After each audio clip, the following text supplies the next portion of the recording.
Ma'rifatullah dalam karyanya. Jangan malu kampungan. Kita lahir dari kampung. Rumah-rumah berbentuk panggung. Bahasa beragam dialek, tak perlu malu karena diejek. Kita memang kampungan, karena di kampung punya banyak ajaran. Tradisi dan budaya tak terlupakan, sopan dan santun terwariskan. Ayah, ibu mengajarkan kita etika, kan? Kakek nenek pun demikian. Di kampung itu damai. Setiap acara selalu ramai. Makanya kita bisa santai. Karena kita punya gunung dan pantai. Tempat beribu canda dan tawa bersemai. Jangan malu jadi anak kampung. Kita bisa hidup dengan alam. Alam yang ceria. Tanpa sandiwara. Hikayat lembaran suci. Puitisnya puitis. Kita panggil tamu ngobrol kita, Ma'rifatullah, seniman parung-parung. Salam Corona tuh. Salam corona. Musim corona ya. Iya. Oke. Selamat datang di Room Menggol. Ya. Selamat datang juga ya. Terima kasih nih sudah siap hadir di room kami ini. Siap. Oke. Akan selalu siap karena yang mahal itu Apa? bukan benda tapi kesempatannya. Iya. Oke. Ma'rifatullah. Hmm. Bagusnya itu dipanggil Bang Arif saja. Bagusnya. Boleh sembarang. Yang penting masih nama saya ya. Iya. Saya lihat di buku Anda itu ada sih Ma'rifatullah itu seniman parung-parung tuh. Yap. Sebenarnya sejak kapan sih dijuluki seniman parung-parung? Kalau bicara seniman sih sebenarnya satu karya. Ya kan? Karya. Orang diberikan gelar itu harus punya karya. Satu. Kemudian yang kedua, dia ada pengaruh di masyarakat gitu loh. Nah, kata parung-parung ini kan dari bahasa Mandar, Bale-bale. balai bambu. Bale bambu. Dia punya makna filosofi tersendiri. Nah, coba jelaskan dulu. Saya jelaskan ya. Iya. Nah, sebenarnya begini. Kata parung-parung itu lahir dari sebuah cerita. Dimana pada saat itu di dalam rumah, di teras maksud saya. Iya. Di teras lagi asik-asiknya tukang batu, kan rumah lagi dikerja nih, lagi dikerja. Saya lihat tukang batu, dia panggil temannya, weh sini pak, sini duduk sini ngopi. Betul, di situ banyak orang. Di situ banyak orang, dia duduk di balai bambu itu. Nah, saya perhatikan, kan ini pandangan budaya, Iya. ini pandangan budaya. Saya Ini perhatikan. kacamata seniman. Ya, saya lihat, wah ini persaudaraan. Kalau orang Mandar bilang paluluareang gitu loh.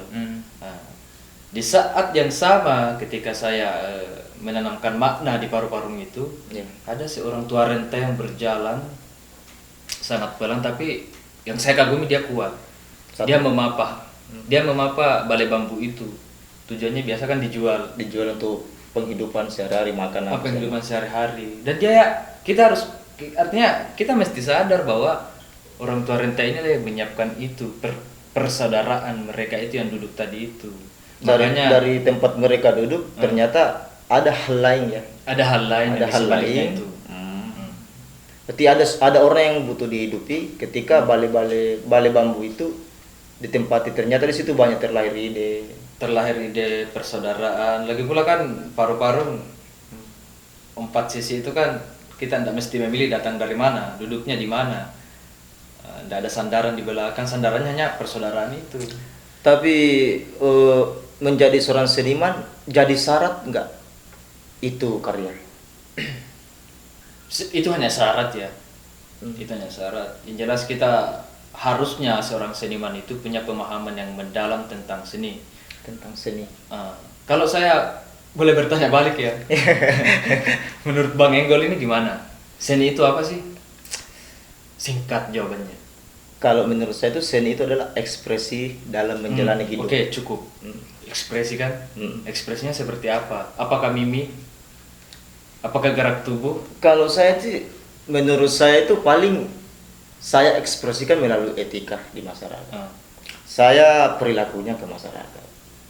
Itu sih seni saya. Bagaimana peran-peran kita itu berpengaruh tidak di masyarakat seperti itu. Jadi kalau kita kembali ke konteks seni itu tadi, seni sebenarnya sesuatu yang menghidupkan. Sesuatu yang menghidupkan. Ya, karena kadang didefinisikan sebagai estetika, keindahan, sesuatu yang unik dan kreatif. Tapi pertanyaannya kemudian, apakah sesuatu yang kreatif itu hanya sebatas keindahan? Loh, Iya. indahnya di mana gitu? Kemudian sebatas perayaan begitu. Sebatas perayaan gitu. Indahnya di mana gitu? Ya, iya, iya. Nah, Berarti bisa dikatakan saya mau bertanya seperti ini. Sejauh mana Anda paham tentang seni? kalau kita mau paham dari literatur, bagi saya Secara akademis ya. ya, secara akademisi kan saya kuliahnya di Universitas Negeri Makassar, prodi pendidikan seni drama, tari dan musik. Ya. Tapi di dalam perjalanan berkesenian saya punya pemahaman tersendiri bahwa ketika seni didefinisikan baik itu indah, ekspresi atau karya, kok lain ya gitu loh. Itu subjektif. Subjektif. Anda mau definisikan tentang seni itu cangkir? Silakan. Boleh. Boleh. Rambut boleh. Bebas, tetapi saya pernah menemukan satu literatur yang bagi saya luar biasa dan erat kaitannya dengan kata budaya. Karena budaya itu kan dari kata bahasa Sanskerta ya. Budaya. Dari serapan bahasa Sanskerta yang berarti budi atau akal. Budi atau Jadi definisi pengertian seni itu tadi kan perilaku yang baik dari kata sani. Itu bahasa Sanskerta. Loh kok perilaku yang baik seni? Padahal sekarang kita kenal ada seni musik, tari, teater dan segala macam. tapi itu kan bisa dikategorikan baik. Baik. Ya, bisa kan? Ya bisa, baiknya apa dulu? Gini, dalam kategori setiap karya kan pasti melahirkan sesuatu yang baik. Terus di mana salahnya? Ini bukan debat ya? Iya, bukan. Sebenarnya bukan debat. Iya. Oke. Jangan sampai yang mendengarkan juga bingung toh. Nah, kita kan butuh, sahabat-sahabat di luar ini butuh bahwa mengangkat suatu seni apa segala macam ini, kita butuh satu orang yang bisa mengedukasi sahabat-sahabat di luar supaya jiwa seninya itu bangkit, terutama di Kabupaten Majene. Saya perhatikan kalau kita bicara definisi ya, bicara seni pasti bicara pertunjukan, pengkaryaan dan segala macam. Tetapi jauh mendalam lagi kita mengenal seni, sebenarnya seni adalah pemaknaan atas kompleksitas hidup. Kelengkapan hidup. Ya, kompleksitas itu yang perlu kita maknai. Kayak macam ini kita kan nggak janjian loh, nggak janjian. Anda mau duduk di situ, Anda harus pakai baju apa, Anda harus bilang apa, ini nggak janjian. Ya kan gitu. Betul. Itu yang lucu kan. Lu kok ketawa? Lucu sekali. Lucu sekali ya.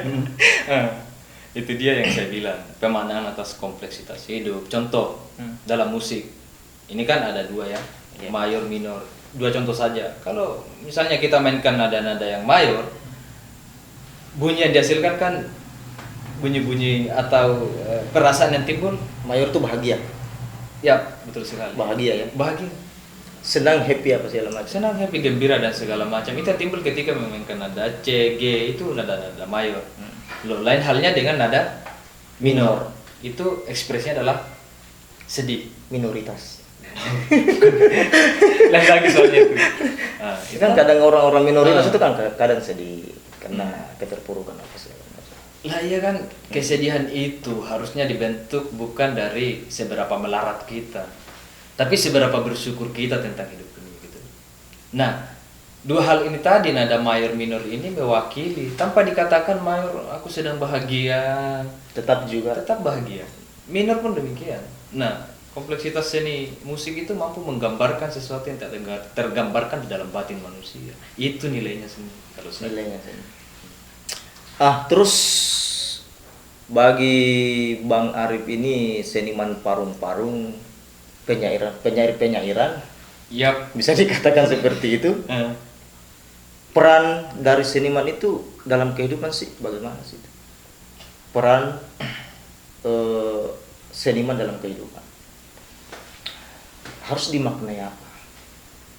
Kalau kita bicara perannya, semua manusia yang hidup ini, bahkan makhluk-makhluk yang lain di muka bumi ini kan semuanya punya peran. Nah, untuk mengangkat sebuah budaya, kebudayaan lokal, kita mesti dimulai dari nilai kesenian. Nah, seni itu punya poin loh. Ya. Bagaimana kesenian tari, itu kan masuk dalam ritual juga. Tarian, ada maknanya loh. Contohnya? Tarian. Contohnya tari Pakarena. Nah, saya ke Makassar ya. Makassar. Kita naik apa nih? Bis, PT-PT apa? Jadi sahabat-sahabat yang dari Makassar tolong dengar ke penjelasan dia. Nah, saya pernah mendengarkan dari dosen saya, dia juga budayawan Sulsel. Tari Pakarena, saya tidak tahu Pakarena atau Karena. Yang jelas tarian itu musiknya kencang. Dung dung dung dung dung dung. Mayor. Itu nggak pakai nada. Itu perkusi bang. Dia musiknya sangat kental dengan unsur-unsur meriah. Wow, pokoknya wow. Tapi benarnya itu yang saya pertanyakan. Kok dia bisa tetap santai menari di atas panggung? Artinya tidak musiknya sesuai dengan gerakan sama ritme dari musik itu. bertolak belakang. Nah itulah makanya kenapa sini kita nggak terikat sebenarnya. Lah kemudian saya tanya sama dosen saya ini yang notabene dia pun budayawan. Mananya apa sih Pak? Dia katakan begini, persoalan hidup itu sangat kompleks, keras kehidupan ini. Jadi sekeras apapun musibah atau masalah yang datang, Tetap slow ya. tetap slow menghadapi, tetap tenang menghadapi. Itu loh Itu mungkin falsafahnya. itu mungkin makna dari lambayang yang lemah lembut apa sih Ya Pak, kalau misalnya musiknya kencang, harusnya gerak tariannya pun cepat. Nah, seharusnya politikus belajar seperti itu. Iya harus. Meskipun pertarungan politik itu keras ya tetap slow saja. tetap slow. Sampah. Minum dulu Bang. Siap. Nah selanjutnya di Bang Arif. Pernah tidak Anda ada pengalaman berkesenian? Yap. Nah, terus saya mau sinkronkan dulu ini. Bagaimana perkembangan seni di Kabupaten Majene? Oke. Kalau kita mau bahas masalah masalah ya? Ya, Masalah terus. ya. Oke, orang berpengalaman kan dia mencari kesan-kesan dalam kehidupan. Oke. Itu pertama, dan kedua, pengalaman saya itu belajar di dunia akademisi, kuliah itu. Kemudian berkesenian kan aktif di sanggar. Sanggar apa itu? Kita sebut ya? Iya. Oke, saya aktif di Sanggar Melati 45. Oh yang di Pangali-Ali. Yang di Pangali. Oh yang salah satunya. Itu juga sanggar hebat itu. Yap. Kemudian ya ini dia. Saya juga dirikan bersama dengan teman-teman komunitas paru-paru Palu-Luareang. Oh komunitas paru-paru Palu-Luareang. Yap. Nah makanya saya tulis di dalam buku ini. Iya. Ini nanti sebentar ini kita bahas dulu. Oh jangan dijawab. Jawab dulu tuh pertanyaan tuh. Ya, kalau dibilang masalah pengalaman, saya juga aktif mengapresiasi setiap festival-festival kebudayaan. Pagelaran budaya adat Adolang, kalau khususnya Kabupaten Majene ya. Iya. Pesona Cakuriri, Sendana, Pesona Teluk Mandar, di Tinambung. Banggai kan? Banggai. Terlalu jauh Bang. Saya kira Ada festival Sungai Mandar di Tinambung. di Tinambung, di Alu ya. Di Alu. Nah, saya aktif mengapresiasi. Dan harusnya sih pemuda tadi kan pertanyaannya pengaruh ya terhadap kebudayaan Mandar ya. Bukan. Perkembangan seni di Kabupaten Majene. Sebagian besar pemuda kalau saya perhatikan, termasuk juga saya, kecenderungannya itu lari kepada hal-hal modern. Ini kan tidak lepas dari perkembangan zaman. Saya tidak bilang kemajuan loh. Ini perkembangan zaman. Kita bicara teknologi. Iya. Gitu loh. Nah, sedangkan harusnya baiknya itu seimbang perjalanannya. Kalau boleh lebih tinggi level kebudayaan Mandar, nilai-nilai itu. Nilainya lebih tinggi daripada perkembangan yang Budaya modern. Budaya modern. Ya karena kan bicara Mandar pasti kita bicara nilai. Ya, Mandar itu kalau orang Goa gimana lagi, orang Bugis gimana lagi, Orang Jawa gimana lagi? gitu loh. Kalau orang Makassar bilang atau Goa bilang Mandar itu Mandara atau cahaya, dia mampu menerangi segala penjuru. Itu makna loh. Berarti itulah nilai yang harus kita lestarikan Harus. sebagai orang Mandar. Ya, baik dari segi ilmu pengetahuan, etika, moral dan segala macam itu. Nah, terus kalau boleh tahu nih, bagaimana sih konsep kemandaran dari segala aspek menurut kacamata seniman Parung-Parung? Saya apa ya? Kalau bicara konteks ya, kalau bicara masalah budaya Mandar harusnya itu kita jangan menganggapnya sebagai sebuah suku. Sebuah suku. Bicara suku kan pasti kita bicara komunitas masyarakat atau manusia yang hidup dalam satu wilayah. Gitu. Tetapi bicara Mandar harusnya kita bicara nilai, ya gitu loh. Tata kelola kehidupan. Tata kelola kehidupan itu kan semua tertuang di dalam papasang, kalindada atau pantun. Papasang tadi itu kan pesan-pesan orang tua kita. Itu yang jadi warisan. Itu yang jadi warisan. Tapi hari ini sampai beberapa tahun yang dulu-dulu itu enggak terlalu lestari hari ini. Hanya dianggap sebagai ini tradisi pernah ada, tapi tidak untuk dibudayakan sampai hari ini. Itu yang seharusnya kita kenal sebagai generasi muda. Harusnya sih sebenarnya seperti itu. Karena orientasi kemandaran kita kemana? Arahnya mau kemana dulu? Orientasi kemandaran kita harus mengacu kepada nilai-nilai kemanusiaan itu sendiri. Nah, oke kan ada dua hal, moral atau etika. Ya kan? Bicara etika, bicara tatanan kebudayaan yang dibentuk dalam suatu wilayah. Salah satu Tabe, iye, sopan dan santun. Kita gitu loh. Karena kan moral itu di dalam batin loh. Tanpa ada aturan etika sama sekali pun kita bahkan akan sadar bahwa ketika melakukan hal semacam ini tuh kan nggak sopan, nggak baik. Ya, itu pertanyaannya loh dalam seniman itu. Dunia seni itu seperti itu loh. Makanya dalamnya budaya itu bicara akal dan budi itu gimana. Nah, selanjutnya nih Bang, kita kan biasa kenal dengan istilah puang dengan dae. Bagaimana itu Bang? Tapi ini terlepas dari strata atau garis keturunan Bang. Sebenarnya bagaimana kita memaknai itu? Oke, saya sepakat tadi mengatakan kata puang, daeng terlepas dari strata ya. Saya sangat sepakat dengan persoalan itu karena bicara puang itu adalah predikat yang diberikan terhadap satu atau lebih kepada seseorang. Nah, kata puang di Mandar itu sebenarnya apa sih? Begitu.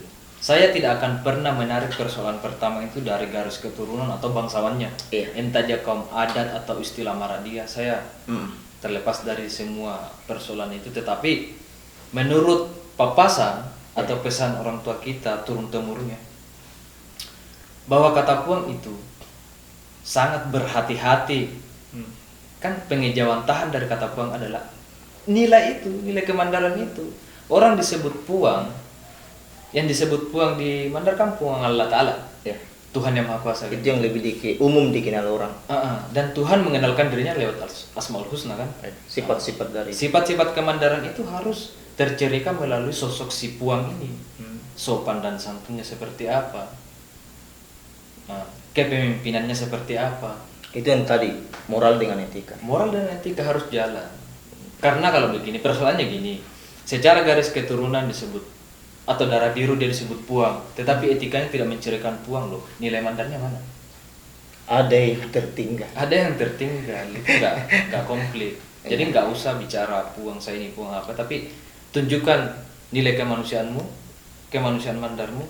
Ini loh puang yang sebenarnya. Ini loh puang yang sebenarnya. Gitu loh. Nah, yang terakhir nih Bang Arif. Yep. Ini buku Anda tulis, itu pasti sesuai dengan ide yang Anda salurkan sehingga terbentuk seperti ini? Ya. Kalau boleh tahu ini apa motivasinya? Kemudian tolong jelaskan sama saya.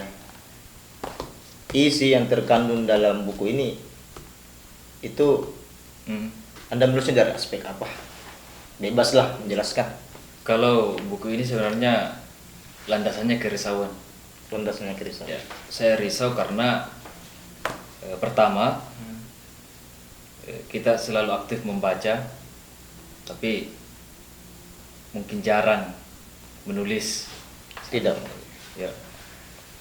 Nah, di dalam buku ini ada beberapa tema, ada puitisnya puisi pendidikan, tentang cinta, kritik sosial, politik, agama, dan khususnya Mandar.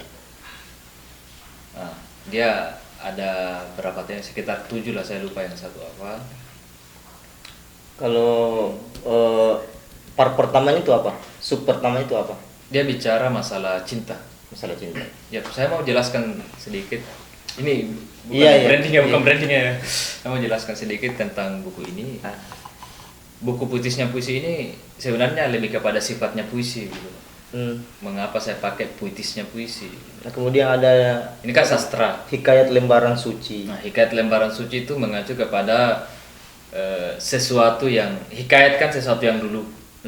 Syair-syair dan segala macam itu dia sangat suci. Bagaimana buku hari ini tuh bagaikan hikayat lembaran suci yang sangat jarang dibaca atau dipahami. Satu buku aja. Itu dia persoalannya. Satu buku saja. Nah, Kembali ke apa? sorry. Ini bukan lah. Kembali ke asmara tadi. Ya. Bagaimana? Ya, kalau bicara asmara sih tentang bagaimana kita memaknai cinta itu sendiri. Nah, ini kan kita perhatikan kan covernya hitam, Ya. ada gambar mawar.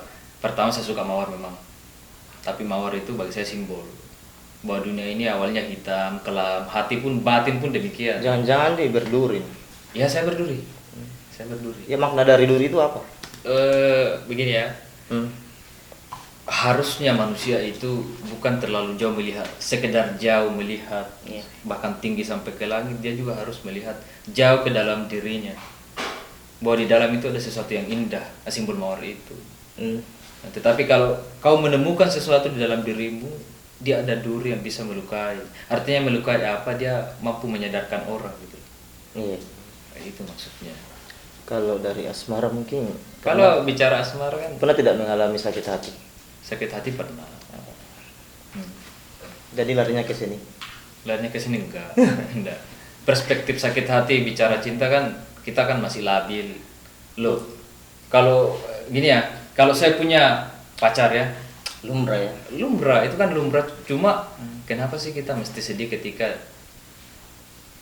kita diselingkuhi gitu loh? Apa yang sedihnya diselingkuhi? Justru Tuhan memperlihatkan kita ketika pasangan kita selingkuh kan ini yang tidak cocok, ini yang tidak pantas. Siapa tahu Tuhan mempersiapkan sesuatu yang jauh lebih daripada orang itu. Itu kan Tuhan menunjukkan. Tapi kan itu kan bicara Tidak pantas. Itu kan bicara pengkhianatan, Bang. Ya, baik pengkhianatan, loh. Tuhan juga kan paradoks juga gitu. Bicara kan begitu juga sih sebenarnya. Sudah tinggalkan itu. Jangan ditinggalkan Tuhan. Oke. Nah, kemudian part keduanya apa? Kalau saya baca ini buku, part 2-nya itu dia bicara tentang pendidikan ya. Puitis kependidikan. Oke. Bicara pendidikan, sebagian besar peserta didik atau anak sekolah itu kan dia bicara pencapaiannya gini. Siapa yang ranking 1, siapa nilainya di atas 80, dia sukses di pendidikan. Dia sukses di pendidikan. Yap, ada dalam puisi ini ada semacam konteks yang diceritakan bahwa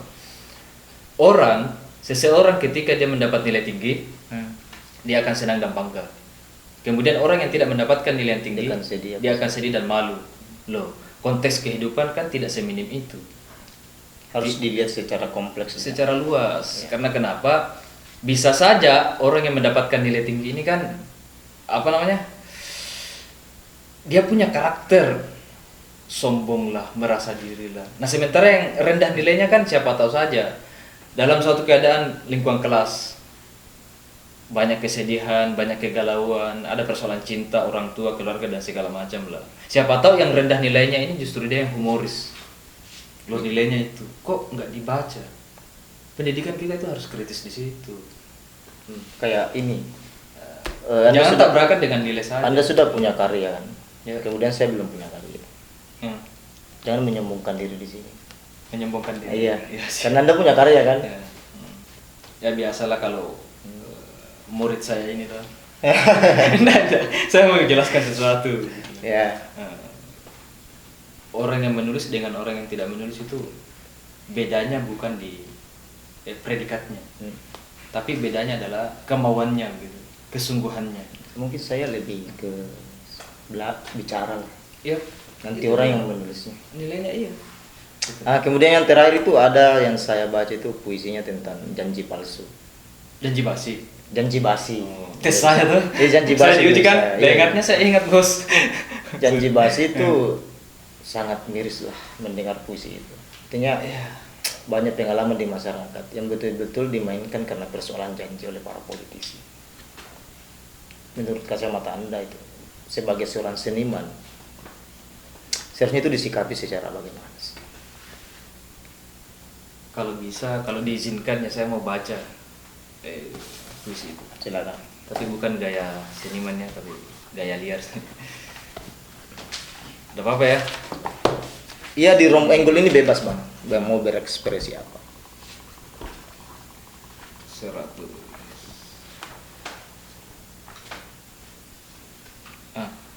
Ya.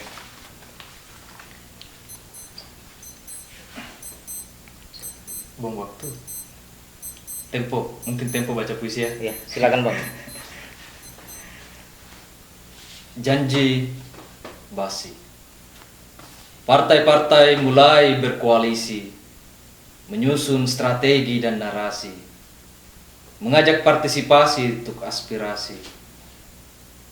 Rupanya hanya ambisi yang bisa saja mendominasi. Rakyat sering bergurau, sudah basi, tentang janji para politisi yang sibuk dikritisi, membuat nasi-nasi menjadi basi karena tak terurusi, membiarkan rakyat kekurangan nasi, yang tersisa hanya amplop yang terisi, itu pun sekedar untuk membeli terasi. Politisi mulai berdasi dengan mobil-mobil di garasi, seolah gayanya membuat semua teratasi, lalu pergi dengan ucapan terima kasih. Terima kasih. Ya, di dalam puisi ini dia terkandung makna bahwa awalnya itu berkoalisi, harusnya kita bekerja sama membangun visi dan misi yang sama untuk kemaslahatan masyarakat ya. Iya. Tetapi pada pertengahan ini banyak persoalan di bait-bait tengah ini, nasi tak terurusi, yang tersisa hanya amplop yang terisi, realita kan amplop yang terisi. Ya, sih coba itu benar secara faktual. Ya, kemudian politisi mulai berdasi ketika menduduki jabatan, orang kan sudah tepuk dada. Kita berhasil. Menyombongkan dia. Ya, mungkin itu bagi Anda ya. Menyombongkan Bukan diri. saya. Oh, tadi kan dibilang. Saya bukan politisi. Oh ya, siap begitu ya. Itu poinnya sebenarnya kesadaran diri. Punya. Bahwa sebagai seorang, jangan hanya sebut menjabat sebagai anggota dewan atau kepala daerah, tapi lihatlah dari sifat kepemimpinan itu, mengayomi Apakah dia dan melayani. tadi seperti sinkron tadi dibahas masalah Puang dan Ami ya? Sangat sinkron. Nah itu dia poinnya. Ya. Nah, terima kasih nih Bang Arif atas ulasan-ulasan tentang seni. Yep. Bagaimana seniman itu menjalani perannya dalam kehidupan. Mungkin nantilah kita lanjutkan lagi di part keduanya nanti. Mungkin bisa bicara persoalan bagaimana sih seniman itu mengontrol dalam kehidupan sehari-hari. Boleh. Oke. Saya selalu siap karena ini adalah kesempatan yang besar ketika saya diundang. Nah, alasannya saya buat buku ini apa? Ya. Mau tahu? Mau. Saya akan diundang di Room Enggol. Apresiasi ya. Siap Bang, siap. Salam dulu Bang. Siap. Sampai jumpa nanti kembali di Room Enggol. Siap. Oke. Dalam kehidupan itu syarat akan makna-makna. Ada yang bilang kehidupan itu pertarungan. Ada juga yang bilang kehidupan itu adalah perang. Setiap kesusahan, setiap kegusaran itu pasti ada jalan keluar. Tapi disinilah manusia kadang tidak tahu jalan kembali ke makna. Tetap saksikan video kami di channel Enggol. Salam karya.